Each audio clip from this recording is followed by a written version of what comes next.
Emmanuel Léon, bonjour. Bonjour. Vous êtes professeur de management à ESCP Europe et nous allons parler de management justement à l'heure du télétravail et des plateformes.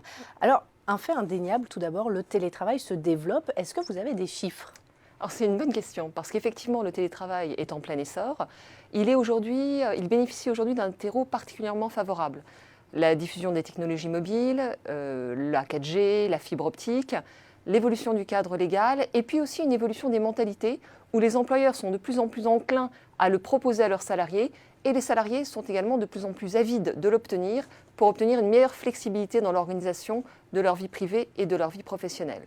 Pour autant, les chiffres, là, c'est un vrai cauchemar. Pourquoi ? On estime globalement en Europe à 25% le nombre de télétravailleurs salariés. Quand vous rentrez dans le détail, vous vous rendez compte, notamment en France, qu'on additionne des choux et des carottes. Donc vous avez des enquêtes en France qui font état de 2% de télétravailleurs et d'autres qui vous parlent de 20% de télétravailleurs. Pourquoi ? Parce qu'on mélange plusieurs types de télétravail. Dans certains cas, on comptabilise uniquement le télétravail qui a fait l'objet d'un avenant au contrat de travail, stipulant que la personne télétravaillait tel jour de la semaine, en général depuis son domicile. Dans d'autres cas, on va également mesurer ce qu'on appelle le télétravail gris, celui qui n'est pas déclaré, celui qui est du télétravail, du travail à distance quelque part. Et celui-là est bien sûr beaucoup plus développé. Si on regarde uniquement celui-là, nous sommes tous quelque part des télétravailleurs. Et puis, dans certains cas, on additionne encore autre chose, c'est-à-dire le télétravail en débordement, c'est-à-dire que vous travaillez au bureau pendant votre journée, mais le soir, vous continuez. Donc, vous n'avez pas substitué les espaces de travail, vous cumulez simplement le fait de travailler un peu tout le temps. Alors, j'imagine qu'on ne peut pas dire que le télétravail sonne le glas des espaces de bureau. D'une certaine façon, on pourrait se poser la question, vous avez raison, puisque si je peux faire un maximum de tâches avec mon ordinateur, quel est l'intérêt d'aller dans un espace de travail, si c'est pour me retrouver entouré de personnes qui sont derrière leurs écrans, voire pire, de personnes qui sont en télétravail et que donc je ne verrai plus.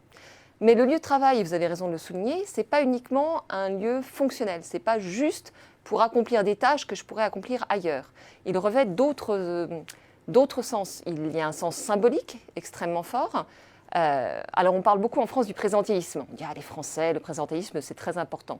Vous avez une enquête en Amérique du Nord qui montre que le fait d'être vu physiquement à votre travail est un synonyme de fiabilité et le fait d'être vu à votre travail en dehors des heures classiques est vu comme un phénomène d'implication.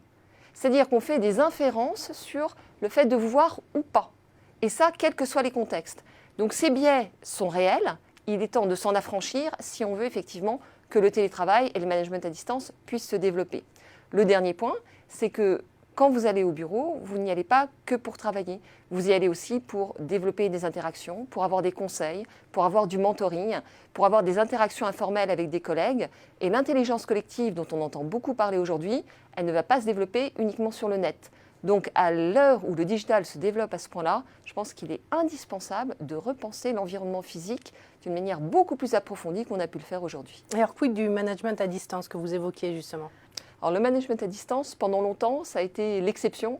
J'aurais tendance à aujourd'hui dire que c'est quasiment la norme, parce que de plus en plus d'individus, indépendamment du télétravail, sont amenés à être managés à distance. Ça pose un certain nombre de questions.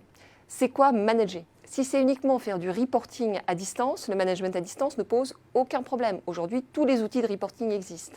Si c'est aller plus loin, si c'est se poser la question du développement de son collaborateur, d'interagir, d'être en capacité aussi d'être à l'écoute de problèmes personnels que ce collaborateur peut avoir, là, le management à distance pose d'énormes difficultés aux entreprises et aux individus. Et le troisième point qui me semble important, c'est qu'on zoome souvent sur le manager et son collaborateur, mais dans le management à distance, il y a aussi l'organisation. Et quand les organisations changent les équipes toutes les années et demie, évidemment, le lien de confiance prend beaucoup plus de temps à se créer à distance. Il est dommage de voir autant d'organisations qui, quelque part, ne vont pas dans le sens d'un développement d'un management à distance harmonieux.